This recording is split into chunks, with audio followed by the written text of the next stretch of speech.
o YouTube'da bak indi bu bayaq göstərdiyim qadın var. Yəni bu qadın baxın təsəvvürü bu 50'ni keçib. Baxın bütün ömrü boyu işlədiyi məktəbdə təzə gələn bir qadın, yəni kiminsə adamı olan, yəni kiminsə nə bilim, yəni mən çamur atmaq istəmirəm.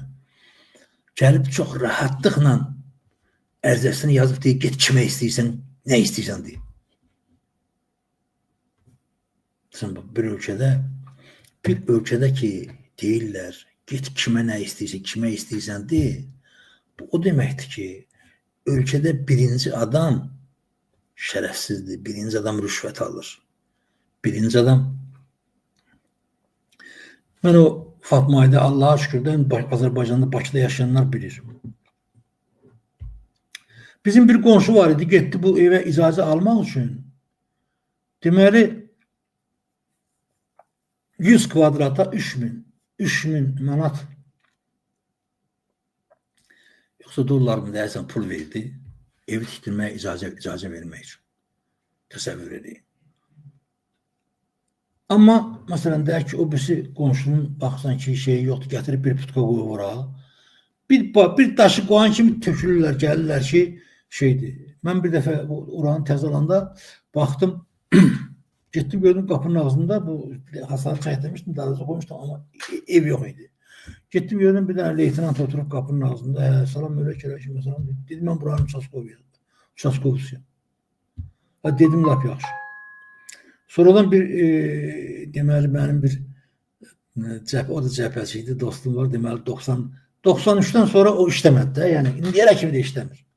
Yəni necə dolanır da onu Allah bilir. Deməli o gəldi, həmən bu Çaskov ilə tanış çıxdı.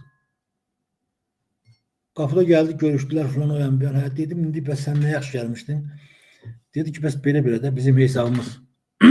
Deməli, hər dəfə, hər gələn adam deyək ki, orada deməli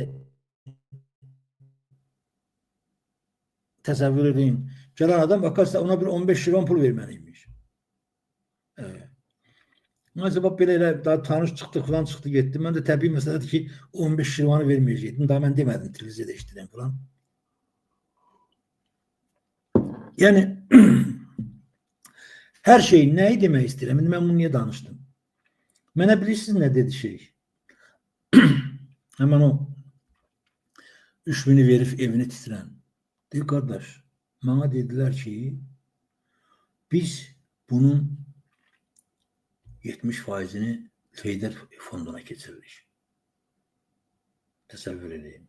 Deməli, hər 1000 manata 100 manat bunlara qalır, qalanını aparıb götürürlər. Bunu mənə həmən o adam, o Doliyetli ilə gəlmişdi, həmən o pulu alan adam dedi. Təsəvvür edin. Yəni, ölkə bu gündədir. Yəni, birinci adam, deyim Mehriban Əliyeva Pusat Vatikanda həmən o kilsələri falan nə ilə remont elətdir, nə ilə təmin elətdir? Təbii məsələdir ki, budur.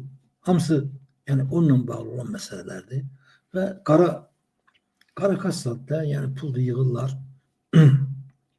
O mənada deyirəm. Yəni, yeni yeşin olaraq deyirəm, yeşin olaraq deyirəm, inanın mən bu qadının 3-cü videosudur, bayaq dedi ki, benzin töküb özümü yandıracağım. Bunlar heç olmasa özlərini yandıranda, git özünü yandırırsanız, yandır gir icra hakimiyyətinin kabinetinə, onunla bir yerdə yandır özünü, çıxsın geçsin. Yəni sən özünü, niyə bədbaxt deyirsən, püskünə qoyursan, şey deyirsən,